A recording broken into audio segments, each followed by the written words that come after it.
What's up, guys? What's going on? What's up, everybody?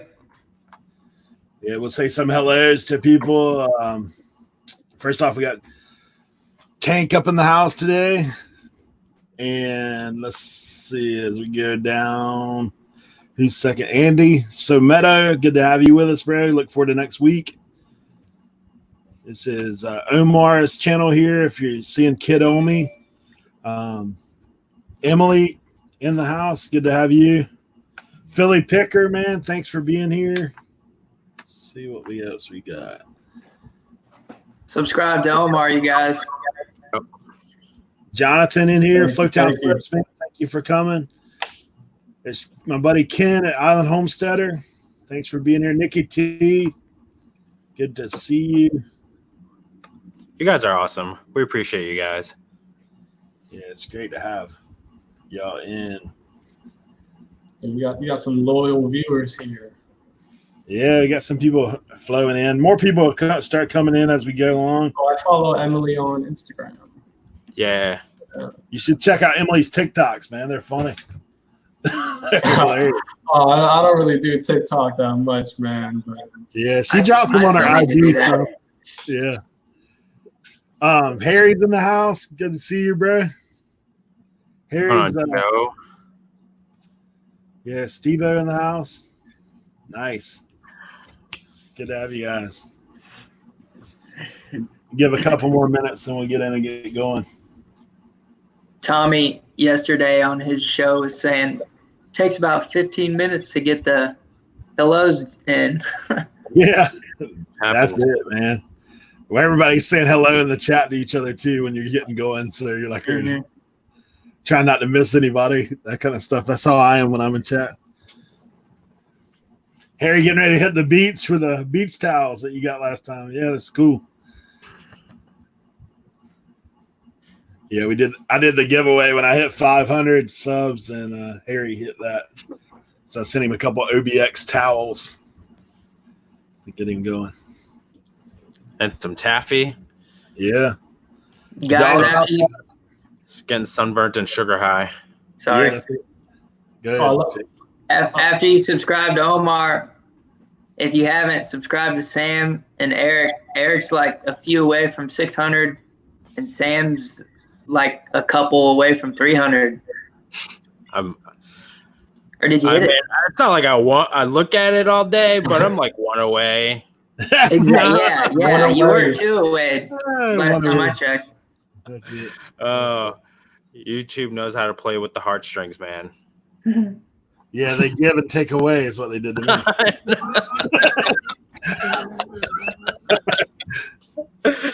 I was never 600 a couple of days ago, and now I'm back down 5. Yeah, man. It's like the one thing you learn to deal with in the YouTube space is disappointment, like on the reg. Up and down. No, it's good. It's all good. That's for sure. Well, guys, we're going to get started. We got 11 in so far, but I just wanted to, just kind of welcome everybody. Thank you for being here. We as our channel goes, as far as this particular show, we try to dive into the reselling. I know everybody's putting out content all the time, and it's kind of, everybody has their own niches they're dealing with. So we've been trying to find, people from different niches and people that have their own thing that they do, and try to bring that to the community, and also, try to just kind of talk about our reselling journey as well as finding out from others. So you guys, I'm sure these guys, but Jacob here with Midwest Bargains. Jacob's the one that kind of put this thing together with me and Sam. So he's actually kind of the founder. Aren't you guys glad? Mastermind. Yeah. So, and Sam Dapper Tiger, I know you guys have seen him all over the place in the reselling world, fixing to be a papa. So if you haven't, his wife has a channel as well. So I'll plug her for him. So steal his thunder a little bit, but yeah, I do be on the lookout for those guys coming. And Omar is someone that Sam actually, they kind of got to know each other a little bit on Instagram. And Omar is a young reseller, but he has a lot of experience because he's been doing this thing since he was 16. So he one of those things. So he's going to drop some knowledge on us today. He does both eBay and Amazon. I'm not sure about any other platforms, but he's got some knowledge even from back in from high school, right? Yeah, yeah. So a little bit of Mercari sprinkled in there too. Yeah, a little bit of Mercari. But Omar, we're gonna let you kind of just talk a little bit about who you are, where you're from, what you sell, platforms you sell on, that kind of stuff. Yeah, well, I'm from Virginia. I was born in Florida, but I only lived there for a year. So basically, Virginia. And I sell on eBay, Amazon, mostly, a little bit of Mercari. And yeah, I've been reselling since I was 16, but I wasn't really I was only doing sneakers when I was 16. I was just flipping Jordans, Nikes, and then Yeezys came out, and then that's kind of when the bots took over. So that's kind of when I kind of got out of that and tried to flip other things, but I didn't start taking it seriously until I was 20 years old. I'm 25 now. So that's kind of when I was doing it on the side as a side hustle. I was working at Finish Line for a few years and just doing the reselling on the side. And then I started working at CVS. And then I started doing reselling a little more seriously because I just didn't like the jobs that I was working at. So I was like, man, I wanna get out of here, but I can't just not have any source of income. So that's when I started really getting into the reselling. So yes, and now it's going pretty good. It's going pretty good. Nice, man. Yeah. I'm the same age as you, Omar. I didn't know. 25. Yeah, people think I'm in high school still, or Same, I'm 19 or something. But yeah. More power to us when we're older.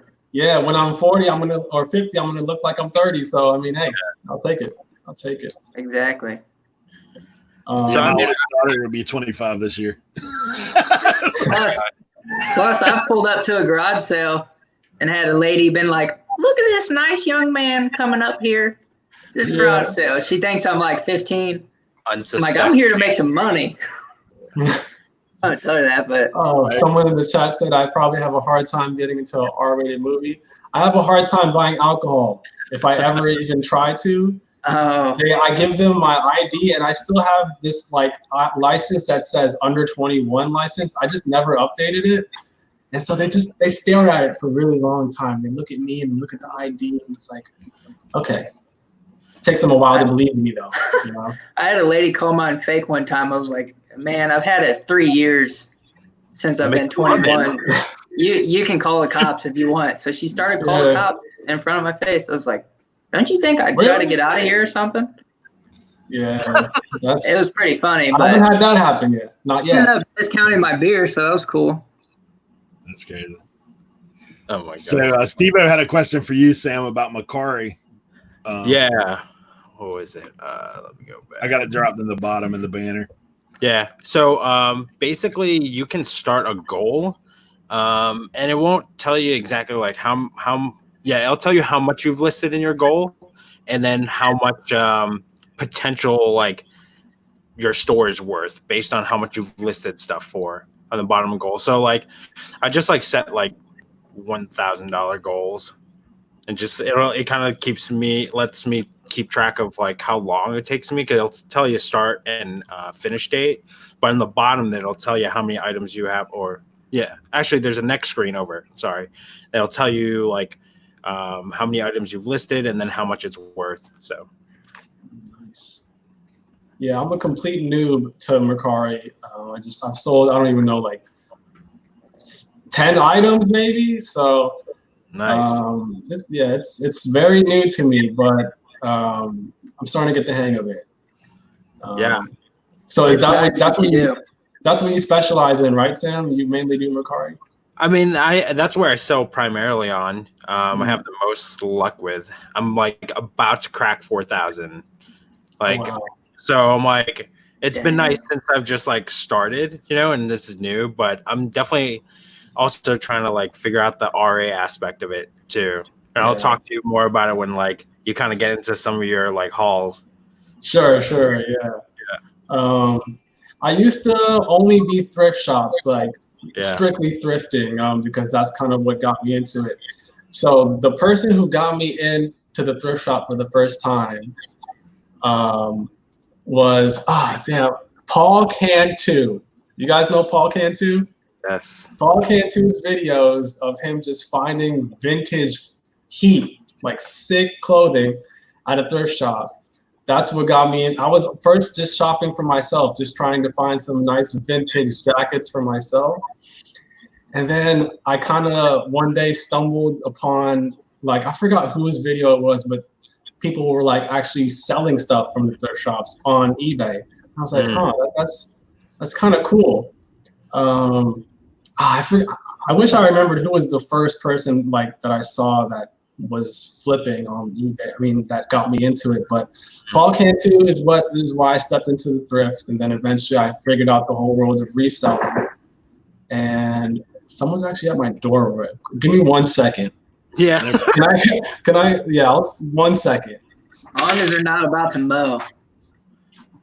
Hey guys, so we did have a couple more people drop in. I was trying to get to everybody. Obviously, good to have Hannah here. She's keeping an eye on making sure Jacob's online. Yeah.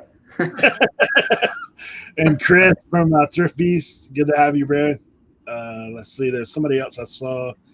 Joey Horton. So it was actually the mailman dropping off more stuff that I ordered online. So nice. Wow. More online arbitrage stuff. So that came in at the perfect time. Sweet. That's what's up. Let me see. I don't even know what's in there, but I guess we can open that on stream later and see what's in the box is. That'd be good. Sure. That'd be interesting. I honestly don't know what's in there because I order a lot of stuff online, man. You forgot. I forgot. Yeah, I have a lot of stuff coming in. So when you and I were talking, like you kind of gone into talking about thrifting a little bit, but like since we've kind of had all this stuff happen, you've had to pivot, and you're more into OA now. Yeah, so I used to just be thrifting and local pickups, Facebook Marketplace, OfferUp, and Craigslist, which most people don't really use anymore. But yeah, with the whole COVID-19 stuff, I had to basically just change my whole entire game plan. And I really dove into the world of online arbitrage. And I still do retail arbitrage because Target and Walmart in this area are still open. But I'm very careful, when I go into the stores and all that stuff. But online arbitrage is like a new thing for me, and so far it's been going really good, man. It just been searching for deals and stuff that I can flip. Like sometimes I'll just spend 4 hours just looking at different websites and going through the items and then comparing them to what they sell for on eBay and Amazon, and then I end up finding some home runs every now and then. Awesome. Yeah. So do you guys do any online arbitrage yourselves, or are you mostly thrifts and like local deals and stuff? Or retail arbitrage, how about that? I'm mostly the thrifts and the local deals. I haven't got into the other two, but I'd like to. Go ahead, Sam. Yeah, I was going to say I don't a little bit of RA and a little bit of OA here and there, but not to the level you're doing it. Yeah. I'm like with for me, I've done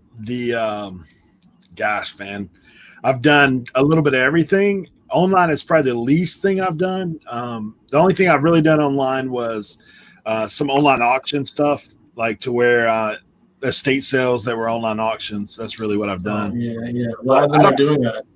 Yeah, I don't really have much in the it's crazy for me. Like I do have pretty good access out here to different things. As remote as I am, I've made a lot of connections. So for me, and I got kicked off of Amazon in 2 weeks. So what? So like your account got suspended? Yeah. Did they give you a reason? Inauthentic products, like just I took some bad advice. I bought some stuff, retail arbitrage, put it on there, got flagged on 3 items right out of the gate, and I got kicked off. So I'm actually in the process of getting my business license so I can open another one just in a different. Do you know what those items were, just so we can, Exactly, bro. It was actually Harry and David coffee. What? I've never even heard of that. Wow. Harry and David coffee. Huh. Yeah. Yeah, I was unlocked on it, and there was one other person selling it, and you could tell he was like a local. I mean, the pictures were terrible, and I figured that he's the one that flagged me on it, to be honest. Huh, that's interesting. Out of that. Yeah. It's very weird. Yeah, I got like 3 different items from those guys, and they got tagged on me. But yeah. Tommy, thanks for dropping in. Colton just got in here. Who else? Coffee. Colton popped in. Yeah. Thanks, guys. Yeah, so obviously questions have been popping up about your coffee mug stuff there. I've seen some of that in the chat that people have obviously checked out your Instagram. Oh, yeah. Tell them what you told us when we popped in. So the Starbucks mugs, man. So I heard that they came out a couple days ago, and so I use a stock counter. It's like an inventory tracker website, and so I was really trying to find the UPC code or the SKU number or whatever for these cups, and it took me a while, but I ended up finding it, and so I used the inventory tracker website, and it gave me kind of an idea of what stores were going to have these cups. So I went to Starbucks, I went to Barnes and Nobles, I went to Target, Harris Teeter also has Starbucks over here. Basically any place that has a Starbucks, I hit them all up and just bought literally every single one that I could find in this area, like within this 20-mile or 30-mile radius. I didn't even bother calling them to ask them if they have it. I just went straight to them. To the stores. So if you guys are trying to get those, I would definitely recommend Target. Safeway is a grocery store that also has a Starbucks inside of it. And if they don't have it on the sales floor, you can always ask an employee to look it up in their system and see if they have it, because it might be in the back room, because the Starbucks are actually closed inside of Target and the grocery stores. Well, some of the grocery stores, but so the one Target I went to, they had a box that was sitting in the back, and it was a whole box that was just filled with them. There was like 24 of those mugs in that one box. So that's where I got like the main chunk of the mugs from. I mean, the cups from. They also have these rainbow studded tumblers that those are also worth flipping too. But the reason why I stayed away from those was because they're really close to being 1 pound. If you put them in a box, it's going to be over 1 pound. If you put them in a bubble mailer, it'll be over 1 pound. The only way to ship those first class is if you put it in a poly bag. And I didn't really want to take the risk. Like, poly bags aren't really protective, So I said I would go with the color changing mugs because they were a lot lighter. And they also, I feel like, have more demand. There's like, what I do is whenever before I buy something, I check and I compare how many are listed and how many have sold, like the active number of listings and then how many sold, right? So the rainbow tumblers, there was like 500 listed with 200 sold, but the color changing mugs were like 200 listed with 300 sold. So the sales velocity was a little better with the color changing mugs, and there was a little less competition because there was less of them listed on eBay, right? So, I was like, if I'm going to take a risk, I would go with the color changing mugs over the studded tumblers, just because like it's a lot of money to have tied up, especially if you buy 39 of them. I spent like $700, so I wanted to go with the safer bet. For sure. Yeah, so that's what I did. And they're still out there, you know, maybe not in this area that I live in, because I might have gotten all of them. But if you don't live in my area, which I'm sure you guys don't, man, go to your Targets, go to your Safeways, your Harris Teeters, and the Starbucks that have the drive-thrus. They are willing to sell those mugs to you, and a lot of them don't have a limit. So you could just, hey, I want all of them, and they'll just give you all of them, you know? So yeah. And don't take the price. Yeah, don't tank the price. Be cool. But man, there's one thing I really want to say. So those mugs, I listed them, since I had 39 of them, right? I just made one listing, and I set the quantity to 39 with a promoted rate, you know, promoted listings, right? You can put like a certain percentage, and that'll give you a big boost in the search results. So I did a 3% promo rate. I listed them low at first, $45 free shipping, right? Right. But when you do a quantity listing on eBay and you start selling them, you get a boost in the search results. So the more you sell, the higher you get put all the way up to the top of the search results, right? So I sold my first like 10 or 15 at $45. I raised the price to $50. They were still selling just as fast. And then I sold, once I had 20 sold, I raised the price to $55. Still selling. And then on my last 10 mugs, I made the price $60. And they all still sold at $60. But if I were to have listed just one of them at $60, probably wouldn't have sold, you know? But since I had the quantity listing, and you could see, like, when you see the listing, it'll say 20 has sold in the past 24 hours, you know? And so that gives you a really big boost in the search results. So start your price low and then slowly raise your price once you start selling them. And you're still you're still gonna sell them, you know? So that's what I did, and it worked out pretty good. I mean, honestly, dude, that's some serious knowledge. I don't think I've ever heard anybody doing that. Really, I've never heard it on YouTube of anybody talking about it, because it makes sense. I mean, especially as the demand goes, you know, to where people don't have it available. So that's honestly, man, that's a great pro tip there for us. Now, conversely, though, like if you're riding the price up, like have you ever got into a position where like you have stock now and it's like if you hit the apex and it's going down, do you ride it back down too, or you just leave it right there? So I kind of slowly raise the price, and I don't really like, if I were to have listed it for $100, I probably wouldn't have sold any. But going from 45 to 50 and then 55 and then 60, it's like a gradual increase. So I feel like you would be good if you slowly raise the price. But if you just go from 45 straight to 60 or straight to 70, they might not sell. They might sell a lot slower than what they were selling before. But yeah, the way people buy stuff on eBay is kind of weird, because they will buy from people that they feel are like more kind of trustworthy. So if they see your listing and they see it that you've sold, it says 20 has sold in the past 24 hours, they might choose yours over the other guy that has a lower price. Just because they're like, oh, okay, this guy has sold 20 of them in the past day, so let me go with him over this other guy who just has one and hasn't sold it yet. It's weird how people, it's like, you got to get into the mind of the buyer, For sure. It's weird, but that's how I think about it,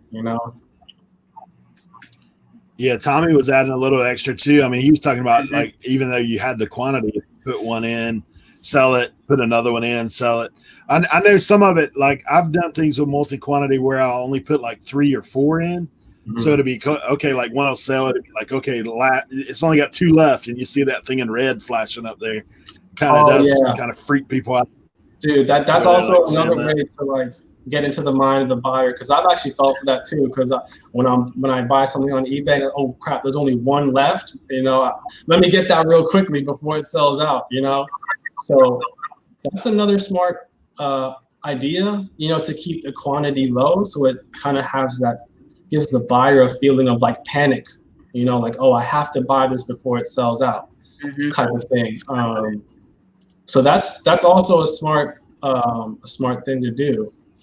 But you can also get to the point where you set like they sell before you get the chance to add the quantity back, and so your listing ends, and then you have to relist it, and that can actually like kind of hurt you. You're not watching it. Yeah, it kind of hurts you in the search results if your listing ends and you have to relist it again. You kind of have to build that momentum a little bit back up again. Right. You know, you still, I think you still keep your watchers if you relist it, but you kind of have to build that momentum to get you back on top of the search result.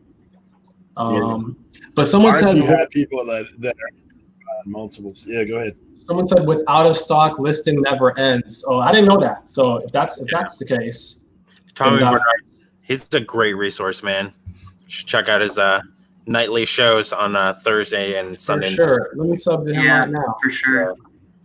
Yeah, let me sub to him right now.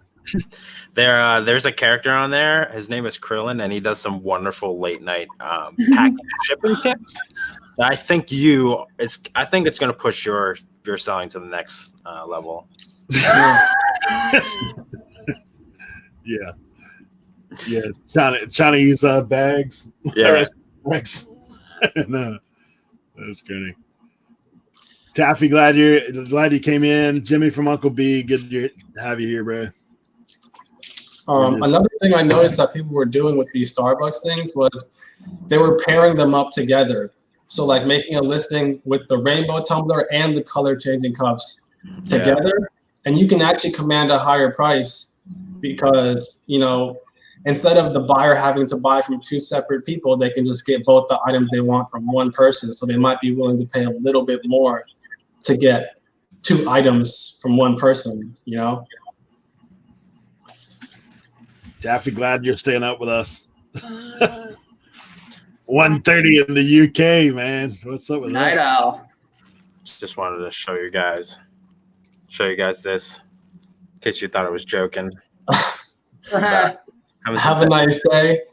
Did you steal that from a Chinese takeout place? Yo, my parents used to own a Chinese takeout place. Oh, damn. So you probably had those bags everywhere. Straight up gave them to me. Dang. Well, now you never run out of bags. That's funny, man.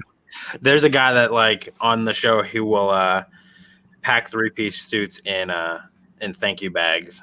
It's the most thing I've ever seen in my life. It's kind of nice, you know. You get your item and you get a little thank you note on the bag. So he says the seller rating is. You don't even need to have stickers, man. I know. Yeah, some people put thank you stickers on the No box. card. Yeah. Yeah, I've actually thought about that. Maybe doing like a thank you card. I thought about that. Yeah. Dude, it's a good touch. Yeah, a lot of people who sell on Poshmark, they do that because Poshmarkers are really into like their packaging and making it look really presentable and making it look really nice for the customer.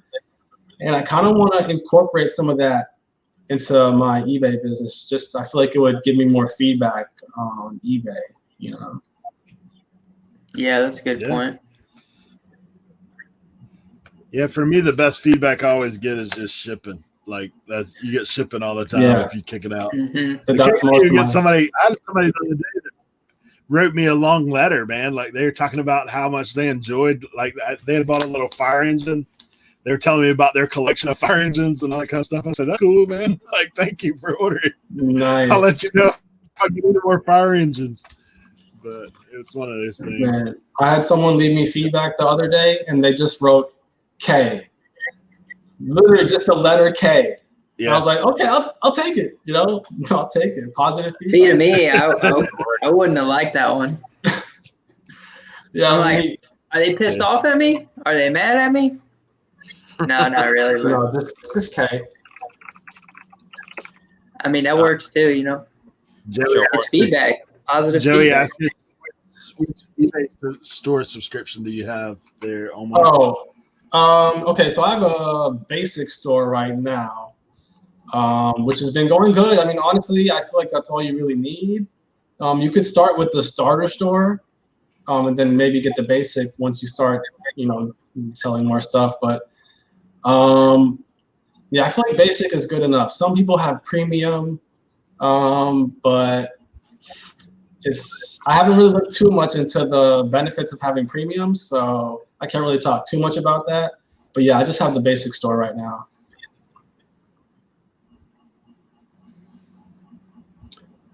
Erica had asked a question about how would you get bad feedback off when it's unwarranted. For example, I got negative in the comments, said thanks. I reached out various times. Erica, did you reach out to the customer or to eBay? So one thing that I kind of learned this year is eBay has a customer support on Facebook. So if you type in eBay for business on Google, you can click on their Facebook page and actually chat with the representative from eBay, and it's a lot easier than having to call them. Yeah, someone in the chat, Redneck Resell, just talked about it. So it's honestly the most clutch thing ever. I don't ever call eBay anymore. I just hit them up on the Facebook chat, and they are pretty good at responding. Even if they don't respond right away, you can just type them a message and go back to doing whatever you're doing, and then come back later and check up on it. But they can do everything that the people on the phone can do. They can remove negative feedback. They can, answer all your questions and stuff like that. So they might be able to help you out on getting that feedback removed. That's really helpful. Yeah, I didn't even know that either. Yeah, that's probably one of the biggest tips I can give to everyone is Facebook. They're sitting there waiting on hold on the phone, Yeah, that what you want to do? Elevator music. Like just, for 10, 20 minutes, you can just type it in and go make some food, come back, and then they respond to you, so. Awesome. Yeah. And the great thing is even during this, I'm pretty sure they're still doing it even during this COVID-19 stuff. I know Mercari kind of like cut off some of their support during this, but eBay for business is still chatting with you, and they'll answer your questions and stuff. So yeah. Mercari's been pretty, I feel like they've been pretty quick on the draw though with their customer support. Like I had somebody leave me 3-star rating, but like a really awesome like written review. So I just reached out and I asked them, like, I said, what's up? Like, this looks like a mismatch. Can you like do something about it? And they were like, yeah, sure. They reached out to Mercari, and like the next day, like I got my 3 stars changed to 5 stars. That's nice. Hey, I have a quick question on Mercari you might be able to answer. So I had the same buyer purchase 2 different video games from me. What's the deal with combining shipping? I ended up just shoving both video games in one package and marking them both shipped, only printing one label. So, so you basically just have to let them know. Yeah, that's what I did. The one way around it is like if you offered free shipping on one of them and you enter the tracking for the free one, or you offered free shipping but for both, and then you ship out of pirate ship, you send the tracking to both. So that way when it lands, it registers both got delivered. Yeah. Because that's like the issue is you just want to make sure that like it got shown that you shipped it. Like there's some sort of tracking involved, and you let the customer know. So like you kind of get like avoid getting caught in any fraud scheme or anything like that. Yeah, that's what I was kind of worried about. He seems legit. Like, I mean, he responded to me saying I shoved them both in one package, so that's cool. Yeah, Tim I should be all right. Over the years did that. I think like last month he asked me the same question. He did it, and it was fine. Cool. Yeah. Thank you. Joe Deals asked him if anyone has checked into the Facebook shops things that they announced this week. I personally have not. I don't. I'll do some research. Have you guys seen that? Sorry, what was it? If anyone checked into it. No, yeah, I heard about that. I heard about that. Yeah. I actually saw Reezy Resells post that on his Instagram. That's how I found out about it. That's interesting. I mean, it's interesting. I might try that. We'll see. But I heard Facebook has a big audience. It's definitely something we're all shopping. Like Facebook Marketplace, everybody's on it. Yeah, and Facebook they added. Especially Jacob. Facebook added a shipping option recently where you can people can buy stuff off your Facebook Marketplace listing and you can ship it to them like eBay. But they didn't give that option to everyone. Like I didn't get that option to do that because I don't ever use, like I buy off there, but I don't have any listings on there. So really? You kind of have to like, if you have listings on Facebook Marketplace and you sold stuff on there, they're giving you that option to do shipping, but it's not for everyone yet. But Facebook's definitely trying to take some of the market share away from eBay and Mercari. You know, they're trying to be a competitor, not just like a local buy and sell. They want to be like an e-commerce platform, which is, I mean, when you think about it, competition is good for the seller, you know, because if Facebook starts coming out with a lower fee, you know, eBay, who knows, maybe they might lower their fees to compete. You know, you never know. That's what I've been saying about Mercari, man, putting pressure on like the big dude. Exactly, they're definitely putting pressure on them. Can you go to Chris Thrift Beast's question? Is that it right there? Question. Okay. So J.O. Yayo. Let me talk about who J.O. Yayo was. So this was a guy who, I stumbled upon his eBay randomly. And the reason why I was really interested because he was taking his photos different than I've ever seen anyone take photos on eBay. So, you know what we normally do? We take a photo of the item, just the item, and then we put it on eBay. This is what he did. He had a webcam like this right here, and he held the item up like this, right next to his face, and took the photo on the webcam, and he would post that on eBay. Like the item is just right here, and he's just smiling like this. And then he turns it around and, you know, I have never seen anyone do that before. But so, isn't it like a white tank top too? White tank top, and his room was so messy. He didn't care. He did not care though. Like I like that. He had the confidence. That's one way to self-promote, you know. Not only did he have the confidence to put his face out there, his room was messy. He didn't care. Wife beater on, tank top, what do you want to call it? Didn't care. And so I decided to look more into his page and see what other listings he had. He had a rap album, like his own. He made his own mixtape, and he was selling it on eBay for 99 cents, free shipping. So you already know what I did. I bought it. You know, he messaged me right after. He was like, "Man, you are the first person to buy my music. Thank you so much. I'm going to send this to you in the mail tomorrow morning."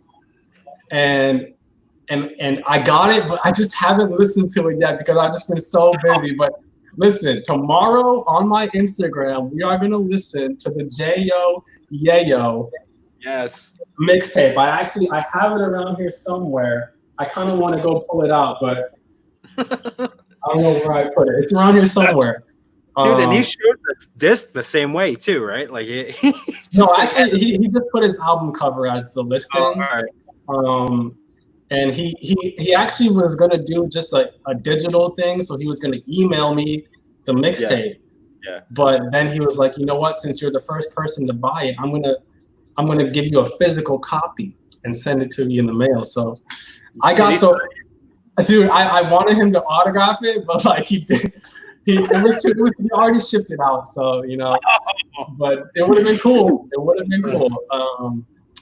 yeah, we're gonna listen to that tomorrow and see if it's actually good. Stay tuned. Stay tuned. You gotta bump it. Yeah, I'm gonna bump it in the car. I'm gonna turn all the way up. Yeah, seriously. Sure. Like the bass is gonna be bumping. You're gonna hear it. But yeah. That's so hilarious. You never know what you're gonna find on here. Yayo. J.O. Yayo. Oh my goodness.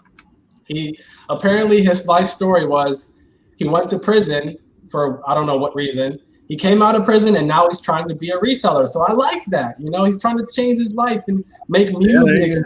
As long as the item's not stolen. Exactly. I mean, I don't know about that, but it looked like it was stuff he was just pulling out of his house. So yeah. Yeah. Let me dig in this apology. Yeah, leave it to Dan. Omar, Dan is our local man. He is basically the tech man for a lot of people here. The tech man? A lot of people's channels and stuff. Yeah, Dan M. So he dropped his MP3 file up here.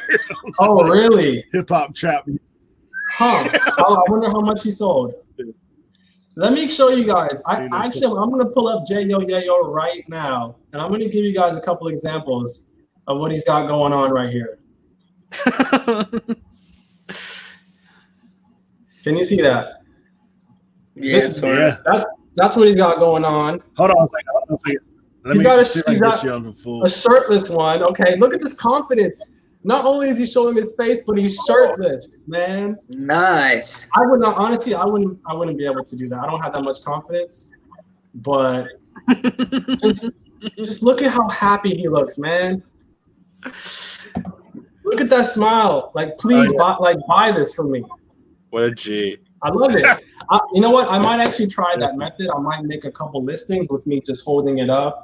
That's one way to make it more personal, Yeah. Do the Vanna White. Do the Vanna White. What did I see? I think I saw Sunny Las Vegas posted a picture of somebody modeling shorts, no shirt on, just like getting lunch or something. He had like these shorts just hanging off. Yeah. That's confidence. That's confidence, man. I like it. I've seen Mears posted on Facebook with nasty images in the background, like just hairy bellies, like man, can you put a shirt on? Maybe some people are into that. I don't know. It's funny. I've only seen it once, but you guys are making me thirsty. It's like I'll buy the mirror if you put a shirt on, So, I'm not gonna lie. This man J-Yo actually inspired me. I'm gonna come out with a reseller mixtape, and it's coming out this year. It's gonna be a whole mixtape of just me rapping about reselling type of stuff, and I might even make a music video. Who knows? Like, I could be in the UPS store, just like, yo. I don't know. I don't freestyle. I gotta write it down. But can I be featured in at least one song? Yes. Okay. If you want to be featured, you can definitely. I've actually had a couple people hit me up on Instagram saying that they want to be featured on the song. Right. And if you go to my Instagram page, I have a 30-second preview of one of the songs that's going to be on there. So I'll sit there and if there'll be a song on the radio, I'll start freestyling about reselling. See what comes up out of my head. Just have fun with it. Yeah, man. That's what I've just been having fun with it. I'm not like trying to be like a good serious rapper. I'm just like, no one's ever really made a reselling mixtape, so it's like. Might as well, might as well. These guys, they've done a little bit on their channel, just a tiny bit, a little touch. Fresh Prince of Reselling Air. That's my intro. That's my intro, Omar. Really? It needs refilmed and edited differently, but I did like four lines is all. Dude, that could be your mixtape name, Fresh Prince of Reselling Air.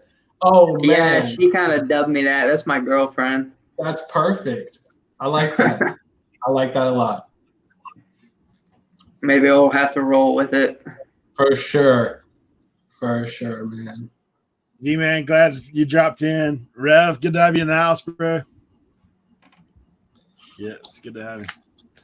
Rev, Nikki T's gonna be hitting up some Starbucks tomorrow, and on your hard run. Colton, I love this comment. A fine line between confidence and a few fries short of a Happy Meal. That's true. That's true. That's for sure. That's awesome, Colton. So, Omar, you sell on Amazon as well, right? Yeah. I know a few people in here that sell. some on Amazon, but not a lot of people have dove into it as deep as what I've seen on your channel. What you got going on? So, talk a little bit about that for a minute. Yeah, so I mean, if anyone is interested in starting Amazon, I would definitely sign up, make an account at least. And okay, if you're just beginning, I would definitely try books. Books is literally the easiest thing to start doing on Amazon. Selling used books, you can just go to a thrift shop and just scan books until you find ones that are going to make you profit. Video games are also a really easy category to get started in. Used games, new games, whatever. You can go to Walmart, go to the clearance section, just scan all the games, or you can go to if you're, when thrift shops open up or yard sales, you can also just look them up on Amazon, see what they're going for. Yeah, video games are great. They sell really good on Amazon, and you can usually get a little bit more money for them on Amazon compared to eBay. And then once you start to get ungated in more things, you can try different categories like toys. And grocery is like, I feel like the most underlooked category on Amazon at the moment. Because a lot of people don't want to go to the stores to buy their grocery, and so a lot of them people are shopping on Amazon for groceries. You'd be surprised if you just go to your grocery store, just scan stuff, and you'd be surprised. Like, you can make money off selling organic chips, like just gluten-free pancakes. I don't know, but I've sold some weird stuff on some weird grocery items on Amazon. Yeah. So a couple questions coming up. One, Erica was asking, how do you validate prices at Walmart? I can answer that from an eBay standpoint. I actually use Walmart's app, and I'll put that up and scan the item while I'm there, so I don't get up to the cash register and get that sticker shock. But, yeah, exactly. The Walmart app is basically like a price checker, but you got to make sure that you on the app it'll say choose my store, and make sure that you pick the store that you're currently in, so it'll be able to pull the prices from that specific store, because every Walmart has different prices, And actually, I was at Walmart a couple of days ago, and I was looking up their games, and they had clearance stickers on them, and I was like scanning them, and I was like, oh, I'm not really going to make much money off this. But then I was like, wait, let me make sure that these are the right price. So I took my phone out, I scanned the clearance sticker, and it was like $10 cheaper than what the sticker price actually said it was, like $15 cheaper. There was one game that had a clearance sticker for $40, but when I scanned the sticker with the app, it was $15. So I just bought every single one of them. So the Walmart app is definitely clutch. And someone asked about the video games. Yeah, so video games are ungated for the most part. Now, some people might be gated in Nintendo. That kind of happened recently, because when I first started Amazon, Nintendo wasn't gated. Like Nintendo games, I could sell that, but maybe recently I think they might have gated them. So some Nintendo games you might be restricted on. But PlayStation, Xbox, and all that stuff, you will probably be able to sell on Amazon. And that's usually what you'll find at the clearance section. It's like Xbox, PlayStation. Occasionally you'll find like Wii or 3DS games, but even if it says Nintendo, it's worth scanning and seeing if you're gated, because not all of the games are gated, just some of them. Like maybe the Mario games and Zelda might be gated, like the big name titles, but some of the more, titles that are also on Xbox or PlayStation, those are usually you're able to sell those. Nice. Yeah. And Target also has a pretty big clearance section with a lot of video games. So definitely, hit that up and just scan, just keep scanning until you find them. And even if you go to a store and you don't find anything, don't let that discourage you, because every store has completely different clearance section than the last one. I might go to 2 Walmarts and not find anything, but the third one is where I hit the jackpot, So just keep doing it. Just keep doing it. You kind of have to know like the layout of each store too. Like some might have them at the end caps or Yeah. have a designated clearance area. Others just have to hunt. Yeah. Walmart is like with Target. I noticed it's usually kind of the same. Like it's usually at the end caps or somewhere near the video game section, at least within that vicinity. But with Walmart, man, you could have video games on this side, but then they put the clearance games all the way where the detergent is, you know, where the cat litter is. That's where they put the video game clearances for some reason. So It's random. yeah, check the end caps, check near the video game section, but then also walk around the store, like towards the back end of the stores is kind of where I noticed they have clearance sections. So just go around the whole store and just look at the very back of the store, and you will definitely find some stuff. And someone said something about regular priced items. That's also a great tip. Some regular priced games can have some resale value too. Yeah. There was this Mario game. It was like Mario Party Top 100, and it was like in the normal video game section behind the case. I was like, you know what? I've never seen this game before. Let me just scan it. And it was like I think $15 profit. So I just, you know, of course I bought all of them, you know, but that's a good tip too. It doesn't just have to be clearance. It can be full price or. Dude, if you've got a copy of like Cooking Mama for the Switch. Oh yeah, I heard. Yeah, I haven't been able to find one of those in the stores. Yeah. But some people were able to buy them online, and they were like, at first it was like $90 on Amazon, and that's only a $50 game or $40 game or whatever. So, yeah. Mm-hmm. Yeah, Tommy was dropping some knowledge about the Walmart price in like 30 days. After 30 days, there's a good chance that they'll do it again, reprocess every 30 days. So keep an eye on that. Z-Man was asking about that Switch, guys. Really, found an Animal Crossing Switch for $500. Should I pick it up and flip it for $700 or $800, or should I ask for maybe take $400 for it? So I feel like they probably would say no if you said $400, because that's kind of $100 difference. It's kind of a lot. If they want $500 for it, maybe say $450. You know, but even at $500, I think that if you're selling that on Amazon, that might be a safe bet, because I swear it's like $700 something on Amazon for that Animal Crossing Switch version. Yeah, those things are super rare right now, for sure. Super rare, yeah. The lowest price on Amazon for that is $749. No, sorry, $753. Yeah. Probably just go up too, don't you think? Yeah, because they're not going to be making more of those, so the price is just going to go up. And Animal Crossing, the hype behind it is still going up, you know. But yeah, you're not going to be sitting on that for more than a day or two if you buy that. So that would be a safe buy. Dog's going nuts. Sorry, guys. Somebody must have just walked by or something. Or she's telling the neighbor not to mow. Say, hey, don't be mowing this week. Yeah, I mean, there's nothing wrong with hitting someone with the low ball, because you never know. They might say yes. Some people, they want the money right now, so they'll take $100 less. But the worst that will happen is they'll say no, you know? So, you know, shoot your shot, definitely. Exactly. I always try to negotiate if I'm buying stuff locally. I always try, like, even if you're just asking for $10 or $20 less, it's worth doing, because a lot of people will say yes.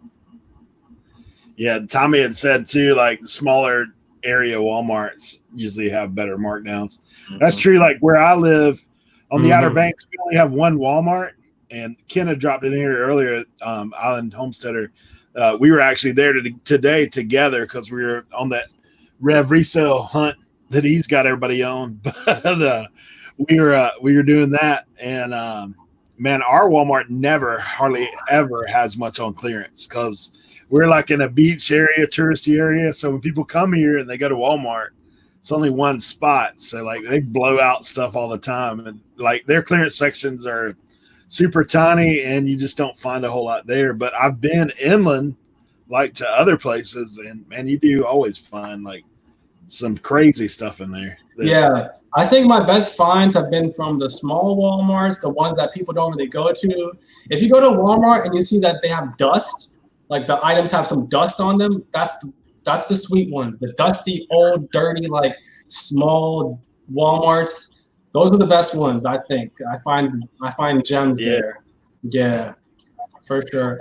And someone said Switch isn't gated. Yeah, so like I said, Nintendo, not everything Nintendo's gated. You can probably sell a Nintendo Switch even if you have a brand new account, but some things might be. Like certain Mario things are gated, and like Amiibos. I think Amiibos might be gated. Like some Nintendo toys and stuff like that might be gated, but for the most part, video games is like it's very easy to get into. You know? Gated means is there restrictions on selling it? Then is that what that means, or what's gated mean on Amazon? Oh yeah, sorry, yeah. Gated is the same as restricted. Gated is just like Amazon talk, you know. Yeah, I kind of and ungated means that you like when you're restricted, you have to request approval. There's like a little button on the app that says request approval, and if you get approved, then you're ungated. You know. Okay. So I saw someone talk about mosaic cards, man.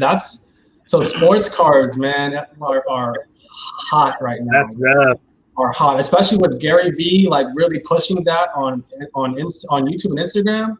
Yeah. Man, sports cards are like hot, really hot. So the ones that they're talking about are the mosaic ones, and Panini Prism. Yeah. Those ones, man, if you can find that in the store, like the Panini Prism basketball ones or the Mosaic basketball ones are nuts. The resale value is really high on those because there are cards that you can get in there that are worth like hundreds. Some of them are even worth like thousands of dollars, you know. I think the biggest one was, I forget his name, Zion Williamson. If you can get that card, you're making bank. So that's why those packs are worth so much, because people are gambling and trying to get those $1,000 cards, you know? Yeah. So Rev Resale was on our show last week. He and his wife actually like have been dabbling in the mosaic world, and like his wife has like the Midas touch, the Zion touch. I think. Oh, really? So he gives them to her and lets her open it? Yeah. Oh, it's the wild thing. I was like, can I just buy a mosaic, send it to you, have you open it, and then mail it back to me? Mm-hmm. Baseball cards too. Yeah, I mean, definitely look them up before you buy them, of course. But the Panini Prism brand and that Mosaic brand and all that stuff, you know, it's even if it's baseball or whatever, it's worth at least looking up to see what the comps are looking like. But yeah, the baseball ones also have some resale value. For sure. You get trout. Man, if you found that card Rev's talking about, man, jeez. Oh, 60,000. Yeah, no, I've saw one on eBay that was like 30,000 and some 10,000. I mean, that's what I like to do. That's a sold comp right there. I like to go on YouTube and watch people like reactions when they open up the pack and they get like a $5,000 card. They just freak out. They're just like celebrating and just screaming and going. I would scream too if I got like a $10,000 card out of a $20 little box, you know. So I would scream for sure. Yeah. It's funny. I was in a channel earlier today, and that's what sent me to Walmart. Honestly, is Nikki T dropped the bomb on us in that thing. They were talking about how Walmart has restocked their mosaics today, really? Nationwide. I guess they had dropped. So what Rev's talking about in the chat is he went to Walmart and he saw a guy push it past him who had the cards in there. It's like he already had them. So you got there like just a couple minutes too late? Is that what happened? Yeah. Oh, wait, so you're saying someone bought all of them and he saw them in their card or something? Oh, okay. Someone scooped them. Yeah, someone scooped him before he got there. Yeah. But he actually got like what, 8 or 10 boxes the other day. I'm sure those guys will drop it in the chat. But they, I mean, yeah, you can't blame him for buying all of them. You know, I mean, it's he would have done the same thing if he exactly. You know, so you gotta clear the shelves. He did like he did with them Starbucks mugs. That's what I did with the Starbucks mug. I bought every single one. You know, because why not? You know, if there's no limit. Andy's comment. Part-time pickers get them all. Gotta get them all. Flip him on. Followed him home and just told him that there's no Zions in those packs. You got an email from Panini or something crazy. I mean, I would have played the Reverend side of things and just said they were possessed by the devil. And then you need to take them back and exercise them. There he's going to Walmart now. Going to Walmart, he would have go to Walmart and got it. Go to Walmart. I think Target also has them too. Yeah, Target has them. Walmart has them. So it's definitely worth checking. If you're just going for groceries or whatever, you might as well, you know, check for some things to flip while you're there. You know. Yeah. Or check. I mean, I scan everything. Go for things to flip. Or go for things to check for groceries. Yeah, you're right. That's honestly what I do. You know, I tell myself, "Oh, I'm going here for groceries." My bad, Eric. I'm actually going there for stuff to flip, though. Nah, go ahead. Go ahead. I mean, that's what I was telling. I mean, one of the things I dropped on my channel a while back because I had a little RA stuff that I was flipping, and I said, man, when I go to the grocery store, I look for things that are kind of weak on the shelf. Like when you look and there's only a few items there, you're like, man, people obviously buy this on the regular, and like, you know, occasionally I'll drop the scan on that pretty quick. Like what's it selling? There's a reason why it's not on the shelf, but a few things. That's how I am when I'm shopping for groceries. Like if I'm looking at all the frozen pizzas, I see there's only 2 left of this specific flavor. I'm like, okay, that one might be good. Let me try that one because obviously people like it, you know. Yeah, that's it. Yeah. Look at this right here. Eric about Zion cards. Yeah. Said that somebody drew a stick figure version and sold for $30,000. That's got to be like some fake bids, you know. I've seen some stuff or a charity auction or some. I saw a guy. He had a Cheeto that looked like Jesus, the Jesus Cheeto, and he put it on eBay and someone in the auction was like $10,000. I'm like, that's got to be fake. There's no way. Like, that'd be a Jesus. How about Jesus? Did you see the tape banana? Oh, I saw that. The tape banana. Yeah. Somebody bought that for $10,000, and then somebody else walked in and ate the banana. It's like savage. Someone said they got the whole state of Maryland cleared. Oh shit! Yeah, Tommy. Competition. Sell frozen pizzas. The frozen pizza. If I sold a frozen pizza, they might, you know, be defrosted by the time they get to the customer. Maybe locally you can sell frozen. I actually saw someone sell frozen pizza locally. Really? On Facebook Marketplace, I swear to God, they were selling, because in the description it said, I bought this for my son, but I didn't know he doesn't like this flavor. Like apparently the son doesn't like cheese pizza. He only likes pepperoni. So he was like, my son doesn't want this, so I'm selling it. It's like, I'm sorry, my son doesn't like salmonella. Really? Yeah, it's crazy. Man, you know, I do remember back in the day. I mean, I'm a little bit older than you guys, but man, I remember when Nintendo Wii first came out, and you know, it was like a crazy boom. Like I remember going and seeing people lined up at Toys R Us like deep, and I had a Wii at the time, and I actually had checked on eBay back then, and somebody sold a Wii box for like $600, and it was just the box. Wow. And like there's this big stink going on back then about it. In the description, it said it was the Wii, just the box, and somebody bought it for $600. Wow. But they were going like $600 back then, and Wii's were what, $100 when they first came out. The Animal Crossing Switch, you can sell just the box for a couple hundred. No joke. Yeah. Yeah. It's not. Got my box though. I'm like, maybe I'll sell that. I mean, you can buy the Switch and use it for yourself and sell the box. I mean, hey, people do that with with alcohol and champagne, like some of those really expensive champagne, like Ace of Spades, or I forgot the name of the other ones, but you can just drink the alcohol and sell the bottle for $40-$50 on eBay, and people actually buy it.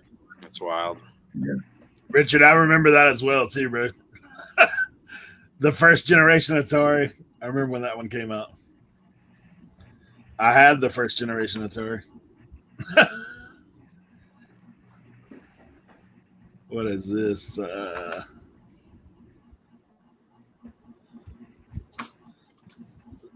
Post payment.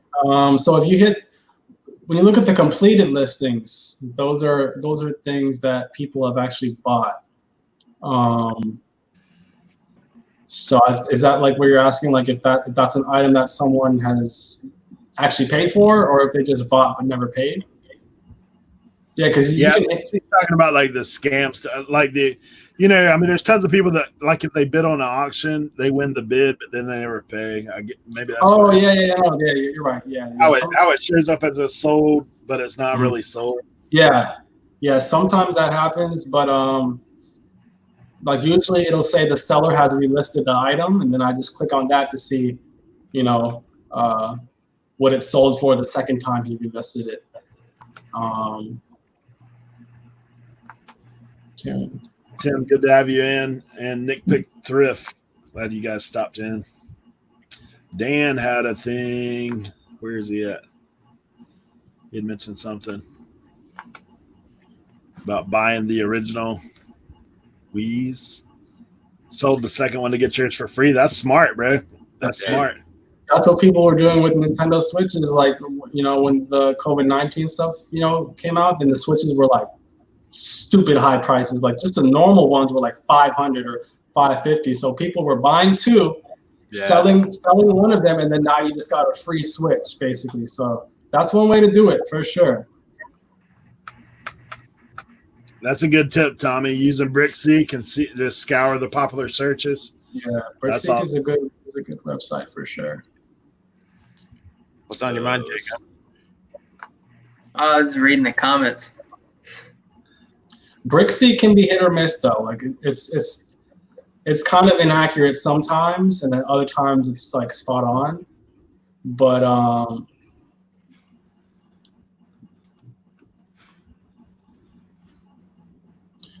that Sweet Tex in and Grimes fine. Thank you guys. Justin, thanks for stopping in, bro. People are throwing digs at resellers. Oh yeah. Dude, I've heard that actually in my Walmart. I went in and I was like, hey, do you guys have any switches? And he's like, I was like, all I can find is the ones online. And he's talking about the stuff that he goes, yeah, all those guys that are like stealing money from people. And I'm like, that's me. Sorry, like, yeah, people are really throwing around this word price gouging a lot now. It was never that way before COVID-19, but now, but I noticed people are only doing that because like that's an item that they wanted and they couldn't get it. So now they're kind of saying you're a price gouger because they're upset, Yeah. But, before this, when someone sells a discontinued item for like $50 and that was only $10 in the store, people were never really saying price gouging. That's just because it just wasn't like that. But now it's like, selling a Switch, you'll be called a price gouger. Selling dumbbells, people will call you a price gouger, but that's because they want that. They couldn't get it. Simple supply and demand, I mean, look, that's what made this country great, like free market and capitalism, that's what really, that's the American dream. So it's like, would you rather live in a place like that's a communist where they tell you that you have to sell this for a certain price, otherwise you're going to get in trouble? Like, no one wants that. Like I paid for this, I own this, so I can sell this water bottle for $5 if I want to, because it's mine. Yeah. I saw a journalist write an article about like the Switch price gouging, and I thought you're probably just mad not like getting your Switch. And then I was like, but you're also profiting off of this now.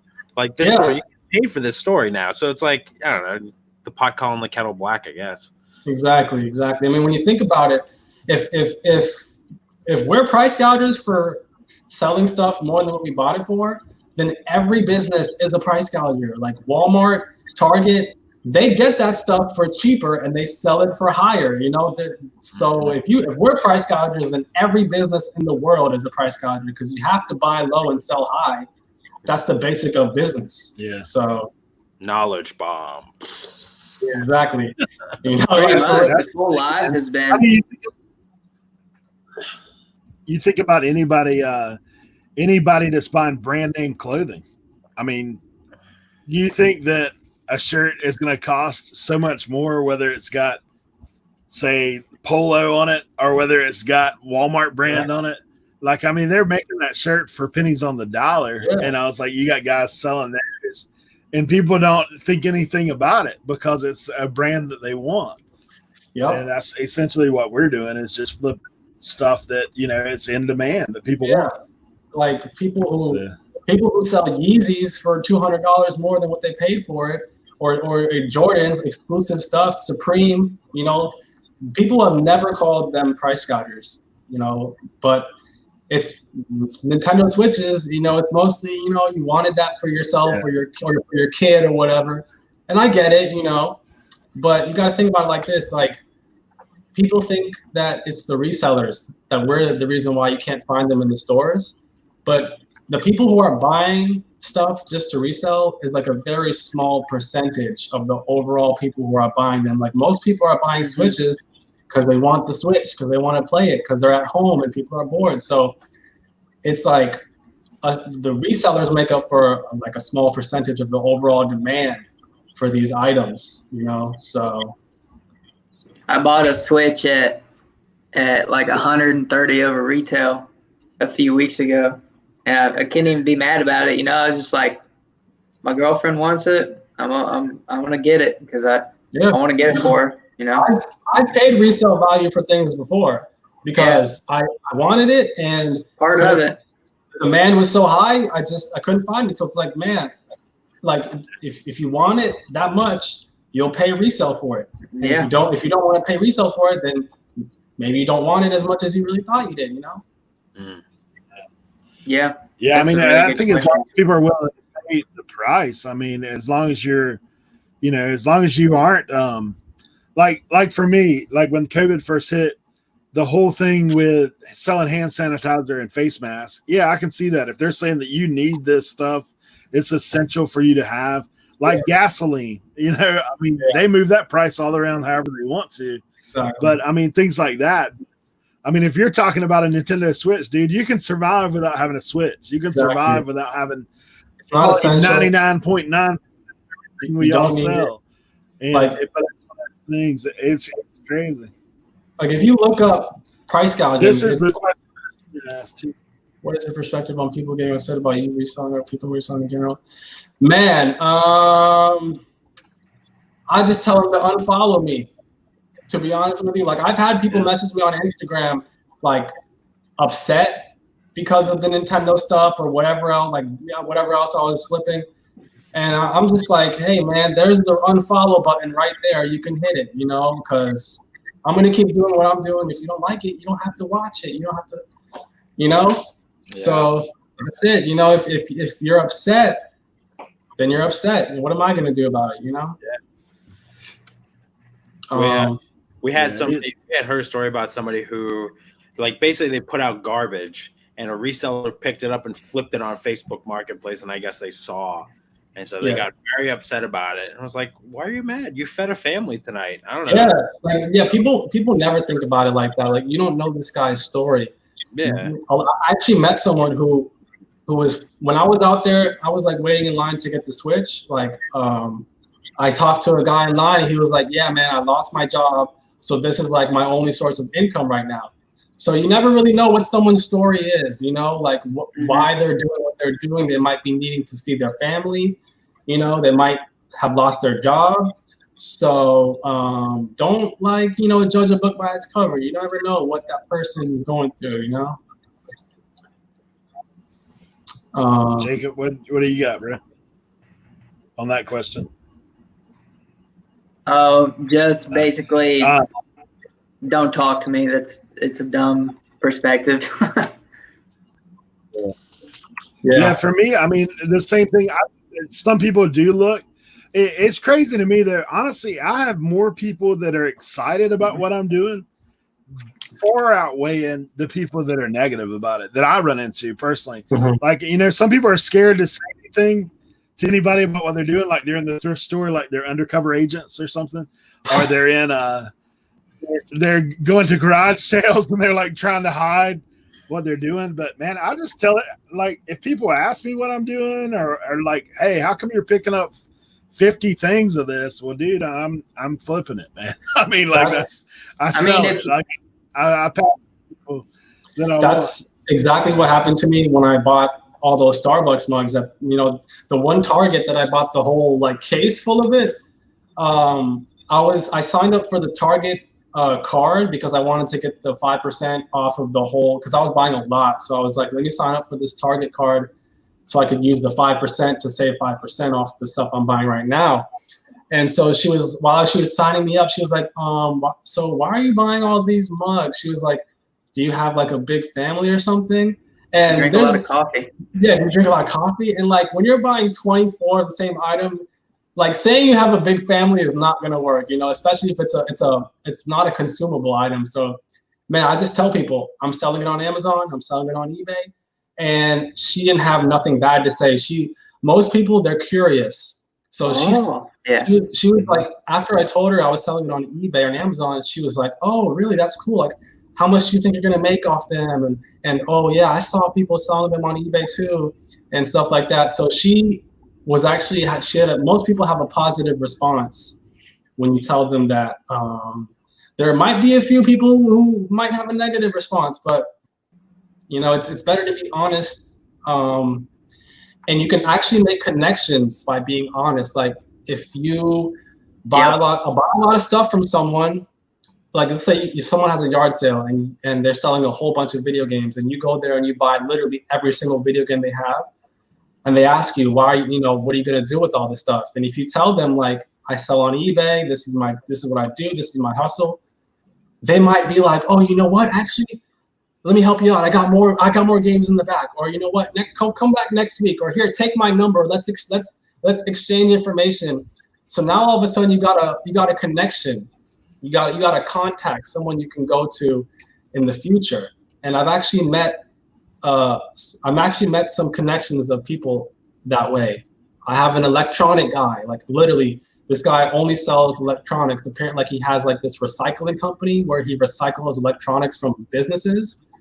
So I walked up in there and he saw that I was just buying a random assortment of stuff. Like it didn't make sense, the stuff I was buying, like random internet routers and keyboards and just like the most outdated electronics. And he was like, why are you buying all this stuff? And I just told him, I'm selling it online.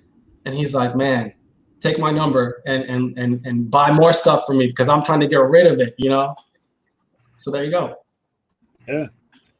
That's what happens with me. I mean, it's funny, like my last video, the people in one of my thrift shops are like, hey, can we be on your YouTube channel? And like, I actually have numerous thrift shops here that they know what I do. When I walk in, they're like, hey, we got this in. And like, they'll actually tell me this is what we got. It might be something. So, I mean, like if I'm in a grocery store situation or a Walmart or a Target, obviously you're a little bit wiser with what you're doing. You know, you're not like, okay, we're picking up, but most of the people, the average person at the grocery store, like they don't care. Like you're buying 50 things or whatever, especially in my area because we have so many tourists and like, you know, they're having houses with like 20 people in them. So for them, it doesn't matter if you pick up however many of whatever, like they're used to seeing oddballs. You might get some looks. Some people might stare like, whoa, he has like 50 packets of Oreos in his cart. What is he doing? I've actually had that because that's a bowler right there. Like Oreos, whenever Oreo comes out with a new flavor, scan it and look it up on Amazon because some of them have good resale value. So when they came out with that most stuff Oreo, it was like this much cookie and this much cream. It said limited edition on the box. So I was like, okay, let me scan that. And it was like $10 or like $12 profit for each one. And they had like 30 of them or 40 of them. And I bought every single one. And the cashier was just like, "You must really like Oreos, huh?" And I was just like, "Yup." Like, if they don't ask you what you're doing with it, and they're just like, "Oh, you must really like this, don't you?" Just be like, "Yup, I do. I really do." You know, and you don't have to go out of your way to tell people you're a reseller, but if they ask you directly, then, you know, be honest with them. You don't have to lie and say, like, "Oh, I'm donating these to a homeless shelter." Like, you know, you don't have to lie about it. Just, you know, be honest. That's totally what I tell people. Like, yeah, I'm donating this stuff. That's, you know. I was gonna say that too, Emily. I was just gonna be like, diabetes Yeah. with the more stuffed Oreos. I would just Yeah. tell them that I have a rare disease that can only be cured with Oreo. Man, I think I've actually told people before too, like I'm actually getting this for some people that can't get it where they're at. That's the honest truth. Like, Yeah. they obviously can't get it where they're at, so they're buying it from me on eBay. Like, So someone said, "How do you get ungated in groceries?" So, like, that's kind of like with the same thing with Nintendo. Like, when I was starting Amazon, there was really no gating in grocery. I'm not sure how it is now, but I don't think the whole category is gated. I think it's just certain brands. I could be wrong though, but I'm not sure. I don't think all of grocery is gated, but it's worth checking. You know, go to the grocery store and scan a bunch of stuff, and if it says you're restricted on every single item you scan, then maybe there's like a complete, you know, restriction on grocery. But I don't think so. I think it's just some grocery. Yeah, because even now I scan some grocery items where it's like I can't sell it, but it's usually like the brand, you know. So, like, see Oreo, maybe Oreo as a brand, maybe they're gated. I'm not really sure, but like I started Amazon a few years ago, so I feel like each year they kind of gate more things and kind of make it a little harder for new sellers. But you just got to adapt to that and just find stuff that you can sell until you get your sales metrics up. And once you start selling more stuff, you get ungated real quickly. Like, you'd be surprised. But one tip, like, if you scan something and it says you're restricted, always try to always hit the button that says request approval. Yeah. And you'd be surprised how many times you'll get approved. I do that every time. Every time I'm restricted, I hit the button, request for approval. Always do that because you'd be surprised. I got lucky a couple times that way. I saw Resells talk about it once. Yeah. It's like you miss every shot you don't take, so you might as well, you know, try to get ungated. Yeah. hey, Yeah, cool. my buddy that's in here, Ken, Island Homesteader, he actually just got on Amazon today. Oh, wow. He hasn't sold anything on Amazon, right? Hadn't even listed anything on Amazon. He went into somewhere and he's scanning on Amazon. So one of it come up as gated, and he just clicked the button and said, you know, like he requests to get ungated. He got ungated without even listing an item. Like that. Yeah, I was shocked. It's so weird, you know? Yeah, some things are like the brand restricts them like just off the bat, but some of them have really low requirements, like to the point where you don't even have to have sold anything. You just have to request approval, you know? Yeah. Maybe it's stuff that they're looking for, like items that they don't have much in stock or something. They're like saying, hey, we need some of that. Like, I don't matter who, like you're saying about the Nintendo. I mean, obviously, if you've got a super rare item out there, they're probably like, yeah, put it on there because we want our cut, you know? Like, Yeah. So it's one of those things. Yeah, most grocery items are there to begin with. Tommy's got items, man. Yeah, those are awesome. Let me actually show you guys an example of a discontinued item. I'm gonna try to pop you up a little bit bigger. Cool. Here. So, if you guys, it's a Ollie's bargain. It's a bargain grocery store. It's like a discount grocery store, right? And that's where I find a lot of discontinued items. Hold on, let me pull this up real quick. So Lipton tea. This was literally a box of tea. They were 99 cents at Ollie's.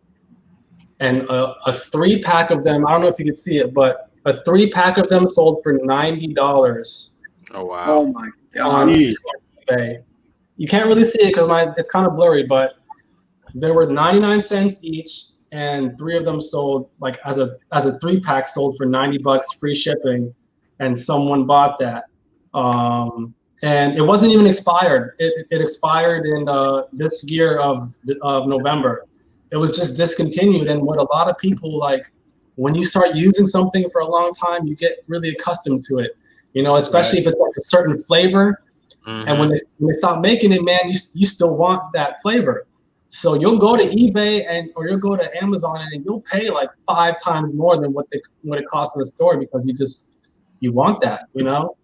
So what I would recommend doing is also, he said, looking at the hashtag discontinued. There's also a lot of Instagrammers who specialize in discontinued products. Yep.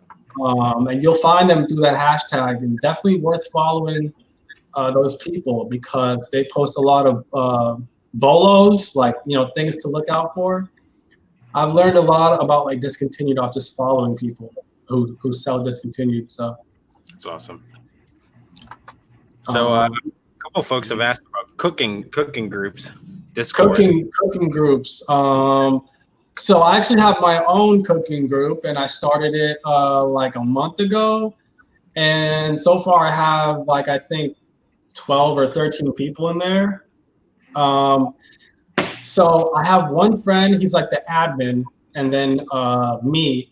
We post a lot of things that are worth buying to flip.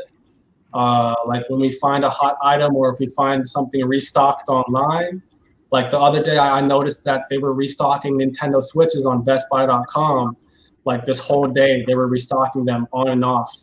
So I posted it. Every time I saw that it had the add to cart option, I posted the link in my group, and like half of us were able to buy Switches off Best Buy. And there's a couple ways you can like track this. I have like a extension on Google Chrome that automatically refreshes the page every couple seconds. So I just kind of keep that in the corner of the page until I see it says add to cart. Add it to the cart as quickly as you can. Cook groups are good. I mean, if you're, you know, if from beginners to experts, you know, you can join a group like that, and I wouldn't say that should be your main source of flips, but it can be like a supplemental income to what you already have. So if you're already flipping your own stuff, maybe join a reselling group, a bolo group, a cook group. That'll help you add to your sales. So that's what I've been doing. So is your cook group through? Is it through Instagram or is it through like where's that platform at? Yeah, so it's right now it's an Instagram group chat because we're not really at the point where we need a Discord or a Facebook group. So it's a group chat with all of us, and whenever one of us finds something that's flippable, we just post it for the rest of the group to buy and stuff like that. And a lot of things I get notifications on my email. A lot of websites you can enter your email and they'll email you when it becomes in stock. So once I see that notification on my phone that it's in stock, I just post it in the group and we buy it, you know? So like retail arbitrage leads, you know, online arbitrage and local things to look for on local apps. That's kind of what we specialize in. Yeah, so like whenever one of us, if we go to Walmart, for example, and I found an item that's gonna make me money, I'll post it in the group, and I might add the BrickSeek link so you can check the stock counts in your own area. So yeah, cook groups are good. It's usually it's like not too much to join, like 25 a month, 30 a month. I know one of them is like $50 a month.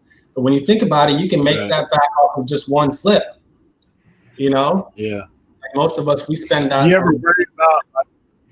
ever worry about those bolo groups in the sense of, I'll just tell you, for me, when I first got into reselling, I was watching YouTube videos and like seeing what guys are selling and going out and picking it up. Yeah. But on replenishables, a lot of times that ship sailed before you get on it, you know, like, and then you're like, what someone just put in there, what do you do with things like you get stuck with? Yeah. So I do like what you guys are saying, the cook group stuff, the bolos, like I've been in some of those bolo Facebook things, but I mean, if you look at it and there's 3,000-4,000 people in there and even a tenth of them buy that stuff and put it out, somebody's going to tank the market. You know, somebody will do it. Oh yeah, no, for sure.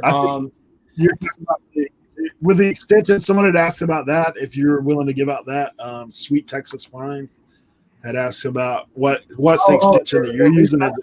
Yeah. Hold on, I have like a lot of extensions, so I'm pretty sure it's called Super Auto Refresh.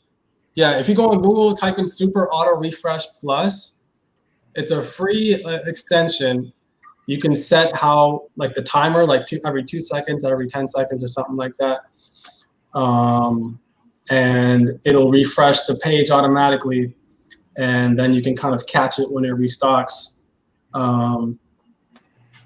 Okay, so like being stuck with items that can't sell.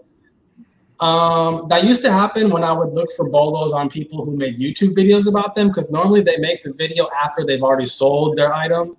So, you know, or like a couple weeks or days after. So by that time, it might not be worth picking up. But I've noticed the bolo, like some of the bolo groups are pretty good at just posting stuff when they find it, instead of posting it like after they've already sold all of theirs. But I guess it depends on which one you're in. But me personally, like my one, whenever I find something, I post it. Like I don't try to like sell it first and then I'll share it with people. Like I will just automatically just share it with people, you know.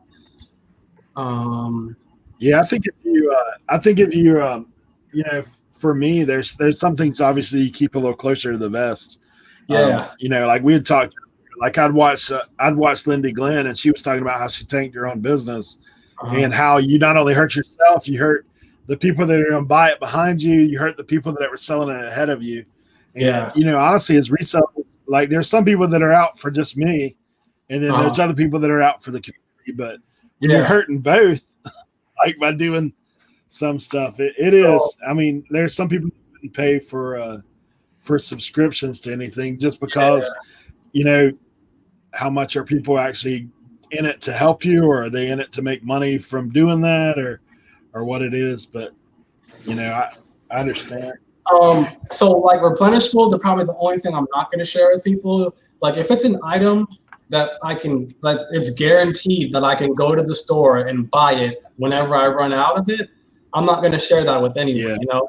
But if it's like an item that's probably not at every single store or stuff like that, or if it's like a one-off, or, you know, basically anything that's not a replenishable, you know, I'm really quick to share that kind of stuff. Cause man, I like to see when people make money off of the information that I share. Like I have maybe 3 people in my group who have never sold on eBay before, and they're already, they got the ball rolling. They're already starting to make money. So I love seeing that, like people who are beginners or just getting their feet wet, and just feeding them all these, like, hey, buy this, look out for this, or here, this just restocked online, you should buy this, you know. And they start, that's what gets them hooked, you know. Like people get hooked really into eBay once they get their first couple sales, you know, but it can be hard to get those sales, especially right now with there's no thrift shops. So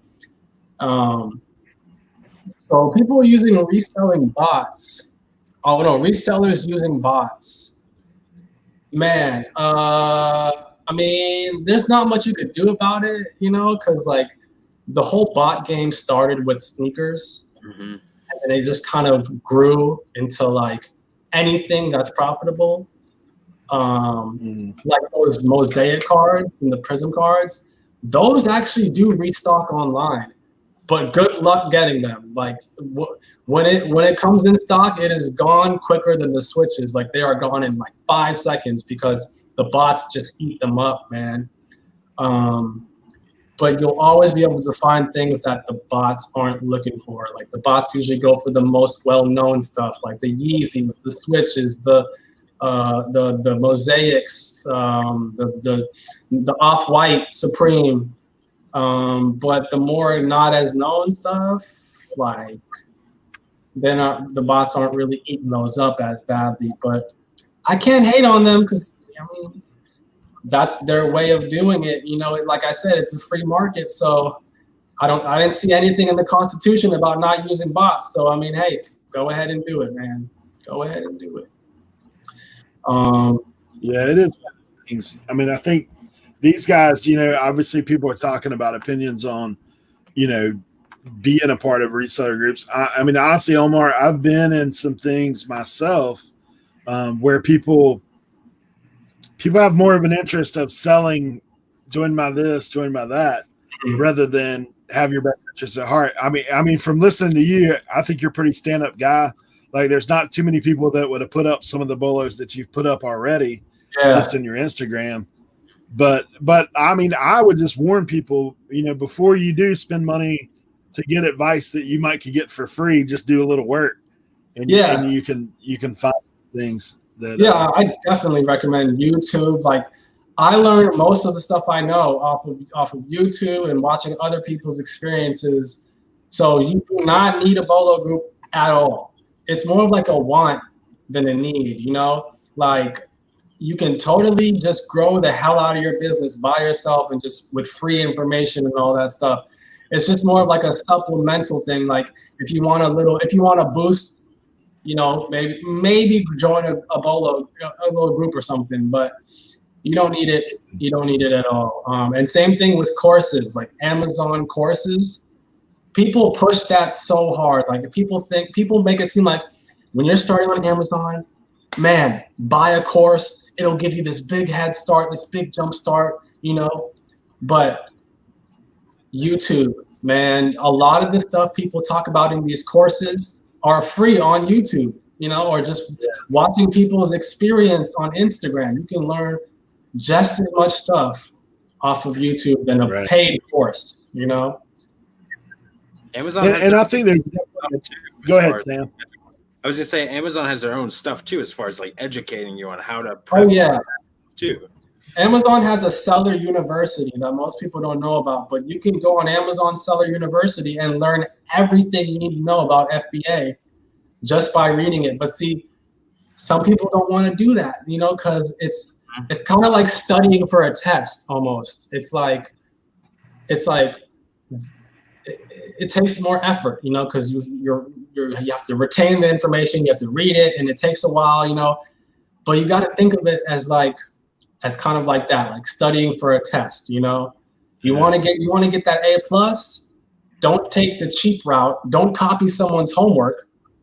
Right. Research, read the textbook, and I swear it's a good way to go. It's a better way to go.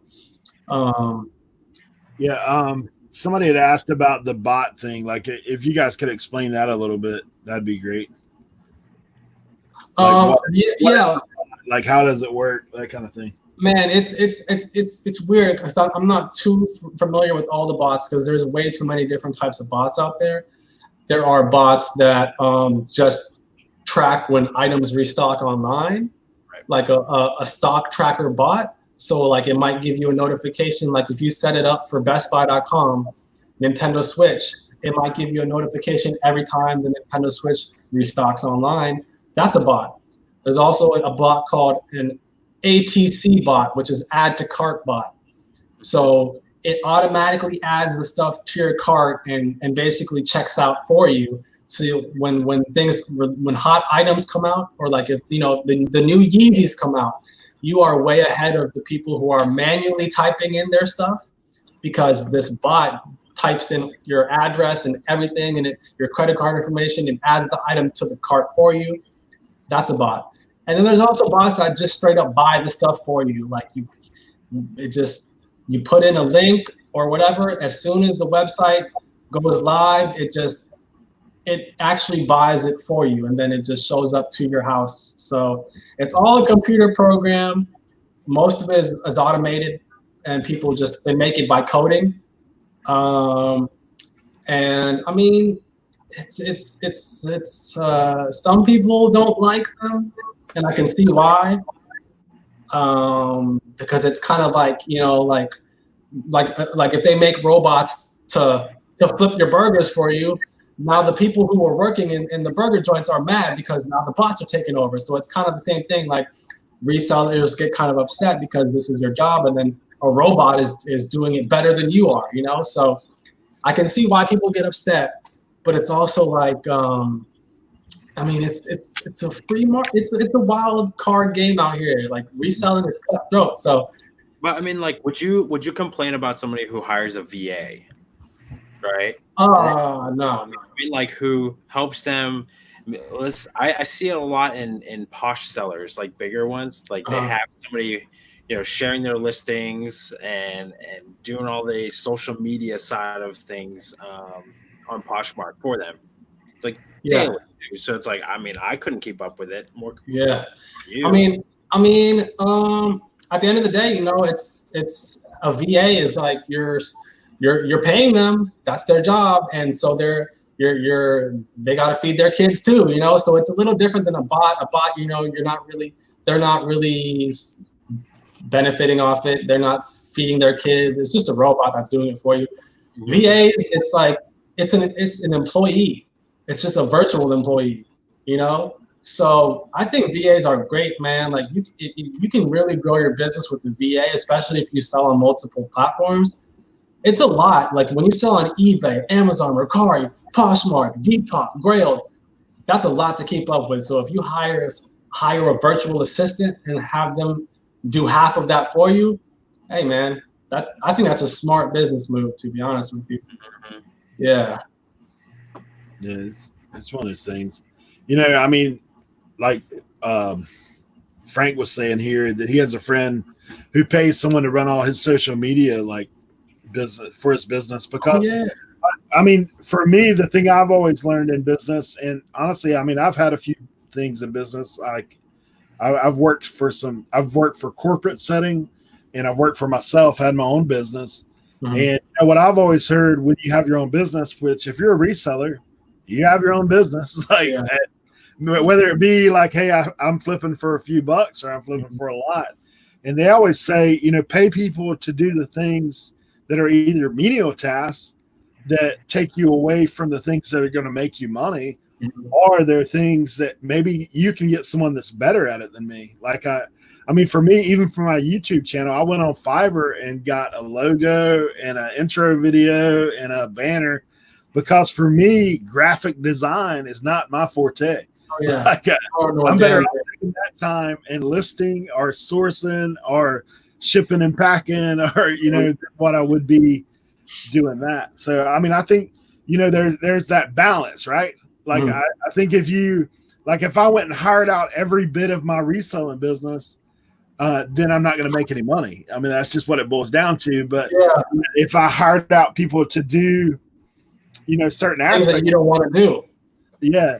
Or the things like if I could hire somebody to list, dude, I would be making a ton. Oh man, that's actually my next step. I think that's everybody. That's my next step. I'm talking to someone right now, actually. This was actually a friend I went to high school with. And so if you're looking for someone to help you grow your business, man, people that you already know is like the first place to check. So I have a friend, I hit him up he actually hit me up. Like I started posting a little bit about my reselling business on my personal Facebook, and he showed interest in it. He was like, man, I like what you're doing. I would like to, you know, learn about that stuff one day. And so I proposed him an offer. I was like, I'm looking for someone to help me scale my business. So I'm looking for someone to take the photos and make the listings for me. And, you know, I told him, of course, I'm going to be paying you for this.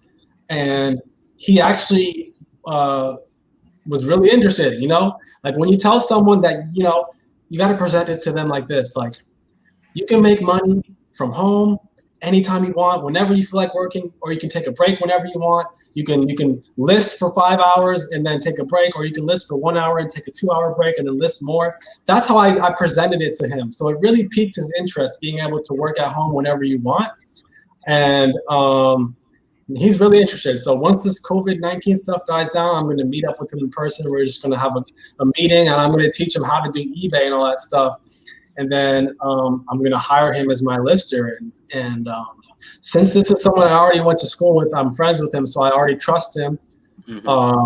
So I have no problem dropping off inventory at his house and just letting him go to work, man. You think you'll pay him hourly or by the listing? So that's actually something that I've been thinking about. I'm not 100% sure if I'm going to do hourly or per listing, or like per whatever. I'm still thinking about that. Because there's like pros and cons to each one. Like if you pay him for each one, there's no chance that he's going to slack off and end up wasting your money because you're paying him for each one that he does. So even if he does slack off, it's okay because you're not paying him for that time that he was slacking off. But if you do hourly, he might not work as hard, or, he might slack off a little bit. So, and it's up to him to be honest on telling you like how many hours he actually worked. Yeah. So it's I'm still debating. I'm talking to some friends that have listers, and I'm just kind of getting their opinions. So yeah. I was trying to do that with a friend too, and he acted all interested, and then all of a sudden he just kind of like didn't really seem too interested about it. Yeah. It's like, but I also at the same time hadn't talked payment with him at all. I mean, once you put the money, once you talking about money and them getting paid for it, I noticed people start to get their interest back. Yeah, well, I mean, I did. I was like, I'll even let you list some items and keep them, especially if I have keep all the profit if I have no money into it, just because some of that is just time value, for me. Yeah, it's tough. I mean, obviously there's a learning curve to that too if you're teaching somebody. Oh yeah. And then obviously my daughter's listed some stuff for me just because she's home right now with everything going on, and my youngest. So I just have her list it, and then I go back and look at everything and just make sure. And yeah, exactly. Make sure it's good because I mean there's so much things you just don't know till you know. Exactly. And, you can really screw yourself if you're not listing. One mistake, like them choosing the wrong shipping option, or them, not requiring immediate pay, like something can just. So what I'm going to do is I'm going to make him make drafts. So he's not going to actually list and make them live on the website. He's going to make the full listing and then save it as a draft.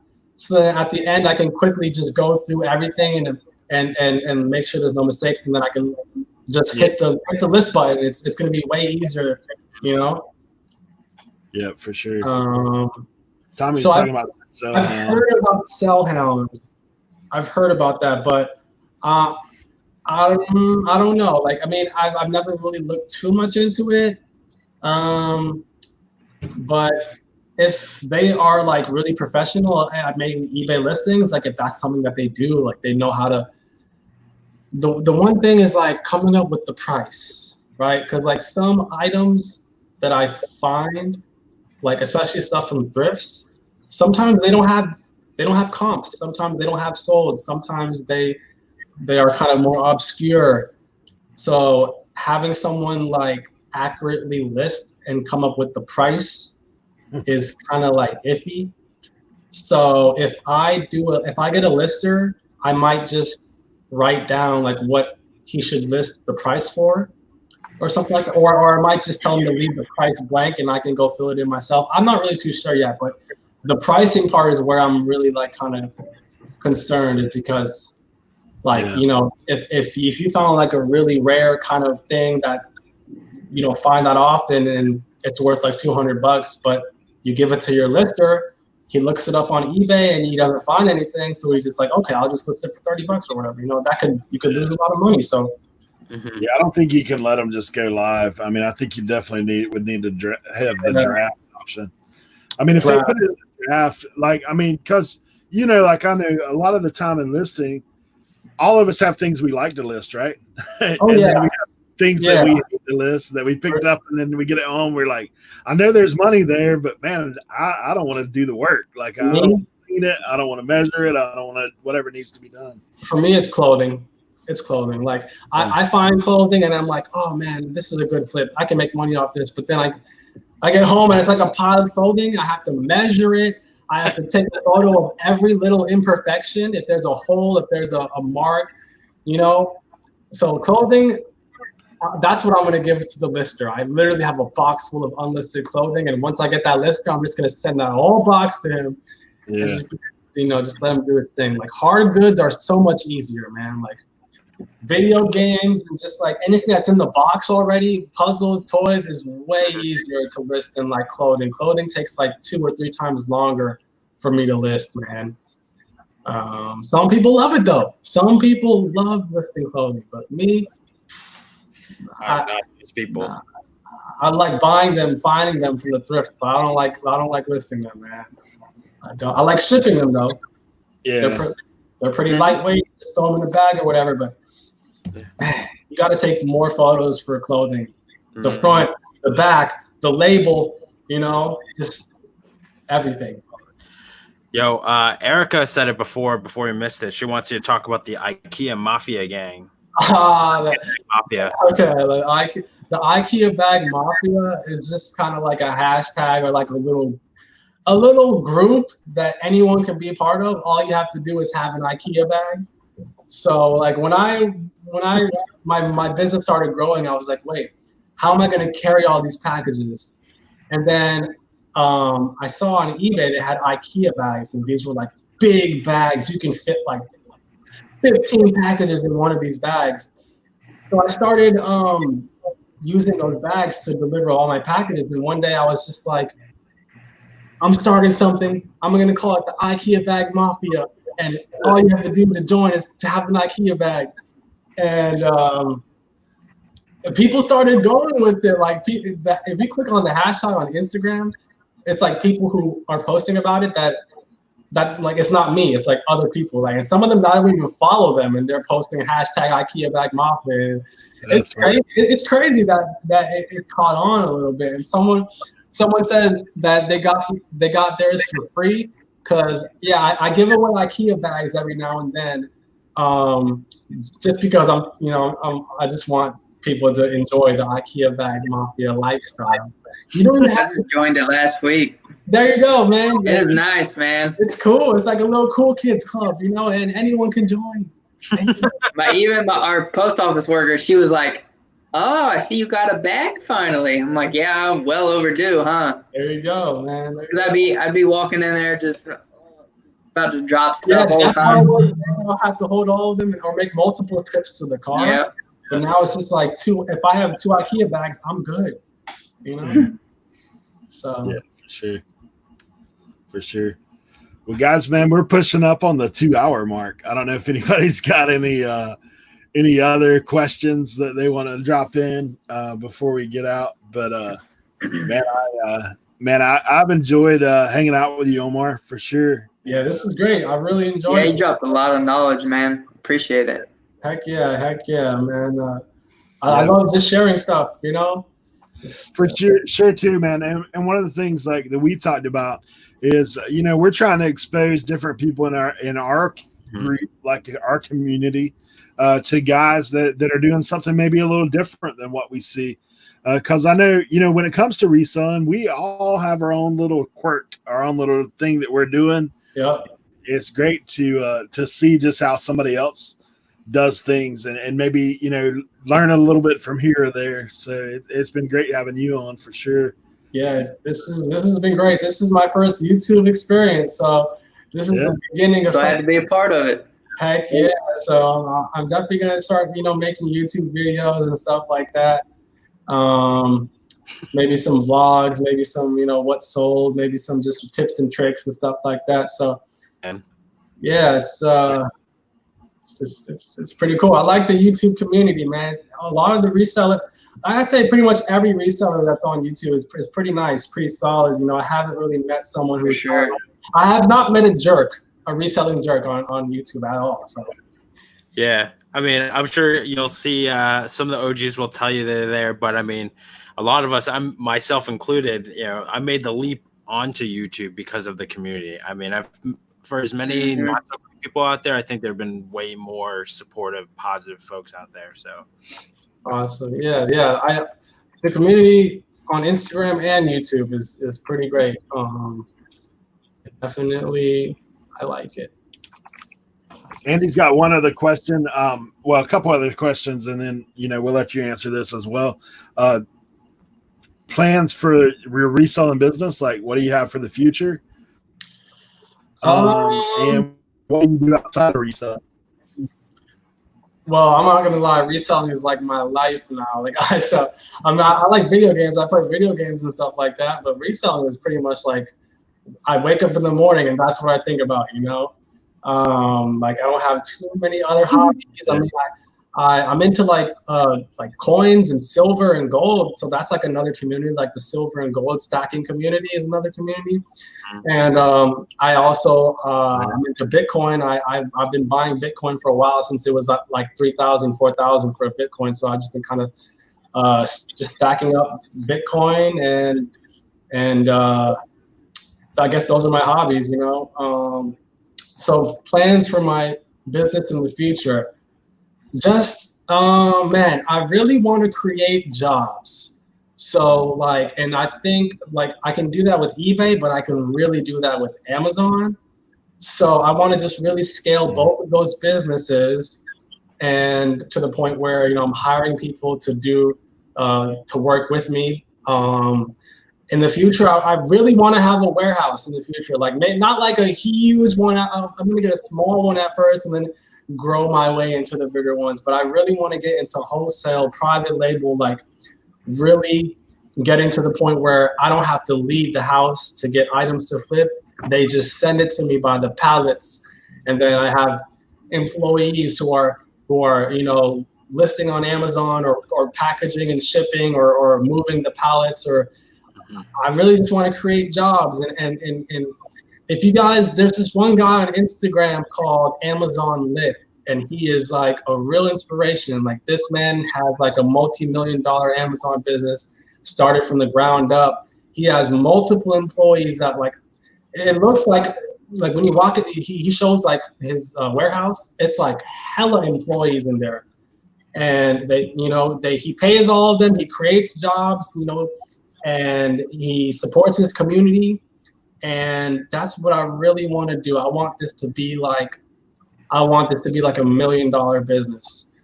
And I'm already on track to doing 6 figures in sales by the end of this year. So $1 million is the next step. So that's what I'm going for. Creating jobs and helping my community. That's what I want to do. That's awesome. Yeah, that's awesome. I actually met a guy. Our Kmart was like the last one in North Carolina to close. So I did some RA in there before they closed. And I ran into a guy I saw him scanning and I was like, bro, I haven't seen him around before. And I went over and talked to him and dude's got like 2 shopping baskets full. I'm like, what's going on? I was like, I said, you resell? And he's like, yeah, a little bit. Yeah, he tells me a little bit. Dude's like doing $250,000 a year and he's got like 12 employees. So wow. he knows the guys who do the guys that shut down stores, the guys that are going in and they're the guys that are liquidators. Yeah. And he knows those guys. So he goes like 5 states and does that stuff. So, it's one of those things. It's possible. And he told me, he said, I started just like this. Like I'm going in, picking up a few items. It's really just, what the goal is and keep working at it. And that's all of us. Everybody has different goals for the future. For sure. But, the bottom line, that's a great thing to have. I mean, because it's different to just say, hey, I want to make $1 million. But to come out of the gate and say, hey, I want to create jobs for people so that it's not just me coming up, but I'm pulling up people behind me. I want everyone to come up. So for me, yeah, I mean, that's great aspirations when you have a why behind what you're doing it rather than just money because, it's a good motivator, but it's not ultimate. That's for sure. Exactly. So you guys got any thoughts, man? We'll go around and, if y'all got anything.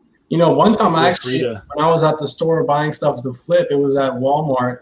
And I was in the grocery section scanning stuff, and I noticed this guy was doing the same thing. So I asked him, like, do you sell on Amazon? And he said, no, I work for someone who sells on Amazon. He pays me to come to stores and buys stuff and for him.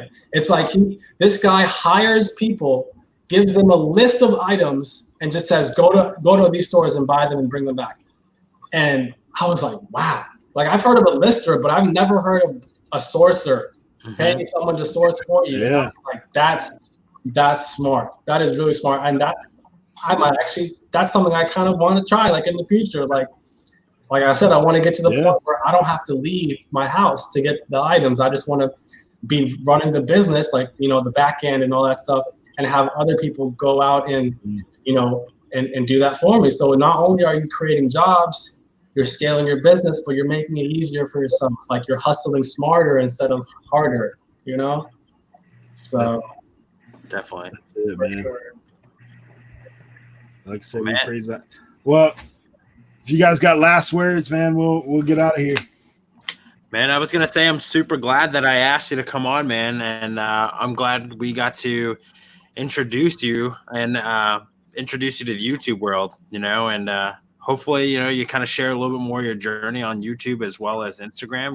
We got your back. I think I last saw your account got up to 50 subs, something close to that. Oh, really? Yeah. So yeah, I think you did. So Dude, there you go. awesome. So a lot of people behind you. So Man, I just want to say thanks to everyone who subbed, and thanks to the people who supporting, all the kind words you've been saying in the chat. I really appreciate it, man. And I'm definitely going to be posting on YouTube for sure. So, and I'm glad I have you guys to kind of help me, because I'm definitely a noob when it comes to YouTube. So if I have a problem, I might go to one of you. Sure, man. Yeah, I appreciate it. Thanks a lot. Yeah. This was awesome. What you got, Jake? Jake, what do you got, bro? Just appreciate everybody stopping by tonight. Yeah, you guys did the chat pretty active. People in the chat right here, man. It moves pretty quick sometimes. Yeah, you guys got some loyal fans, some loyal subscribers. So that's awesome. I like to see that for sure. That's awesome. Well, do you guys have anything going on? I obviously want to give some shout out to, like, these guys that are on the panel, Sam, Dapper Tiger. If you're not subbed to him, please make sure you do so. Jacob, Midwest Bargains, his link, all of that's in the description. Make sure you're subbed out to these guys. Y'all got anything dropping like tomorrow or anything, guys? Times or anything? Need to, but no. Dropped mine yesterday, so I got you. Yeah, check out Sam's their collab videos on his channel. So get on there. If you're not subbed to Omar already, please go ahead and do that. And then as far as, I had Colton in here earlier, Sunday at 2 my time Eastern.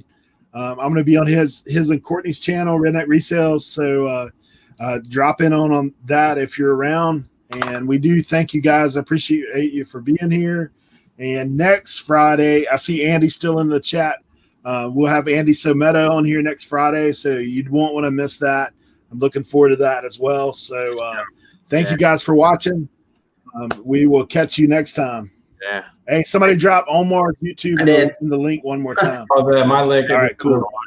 That name, DJ Blah Blah, that was like my old YouTube when I was like 10, 11 years old. Ignore that. My bad. Ignore that. Like the name, it sticks with the account. But, that's actually my YouTube. It's just that's an old name, but it's linked to the account. So I'm going to try to change that if that's possible, but don't judge me. Hey, Vasquez Vintage, feel free to watch the replay. Oh, Vasquez, thanks for dropping in. What's up? Yeah, I follow them too. They are great on Instagram. Awesome people. Awesome. Yeah, for sure. All right. We appreciate you guys. Yeah, have a good night. Everybody. Have a good night, everybody. Stay safe.